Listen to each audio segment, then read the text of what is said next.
Kelvin said, what about in Saudi Arabia where women are not allowed to drive? That's a particular situation. I'm going to express it from a point of Saudi Arabia, not from a point of Islam. Okay? Just from Saudi Arabia point of view. The Mufti, meaning the head of the Supreme Court in Saudi Arabia, looked at a special problem. And the problem had to do with whether women, whether there was an ultimate benefit for them to drive or whether there was an ultimate liability for them to drive. This is how it was examined. Not whether they should drive or they could drive, whether they have a right to drive or have whatever. It was looked at from this perspective. And they determined that this country is huge in many cases. From one city to another is desert. Desert. Dark places. And sometimes a woman by herself driving would get a flat tire. Something would happen to the car with dysfunction or whatever. And she's out in the middle of nowhere with nobody to do what? A stranger comes along.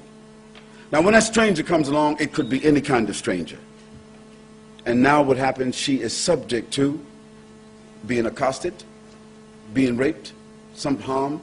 And if nothing happens, he changes her tire, he fixes. But some people roll by and see that man in her car or bending over or whatever, and they get back to her family and her town or her village. And because of their customs, it is said, we saw your mother, we saw your sister, we saw your wife on the road with a strange man. That woman's reputation may be damaged irreparably. Now, it is part of their custom that a woman's reputation means more than anything else. And so that Grand Mufti said that what we want to do is, if a woman wants to drive, she can get a license, but we want her husband or her brother or her family members to chauffeur her wherever she needs to go so that she would not be subject to this kind of situation.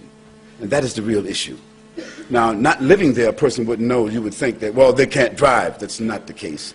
We look more to the reputation than we do just simply allowing the woman to drive, and then what happens? They endanger themselves. And now we can see here in the UK, I mean, we can see here in the Western world, for instance, how many rapes do you think take place a week? Not inside the home, but out when a woman is traveling from one point to another. How many rapes do you think take place? I'm a sociologist. If you don't know, I can give you the statistics. The statistics are, in the Western world, that there are 496 rapes that take place every week of women who are by themselves and they are accosted or they are raped or taken advantage of simply because they're by themselves. Now, I'm not suggesting that a law be enacted in the Western world like in Saudi Arabia. I'm saying that we need to look at that issue. Maybe we men in the Western world, we need to chauffeur our women. Well, that's another question, Calvin. I won't give you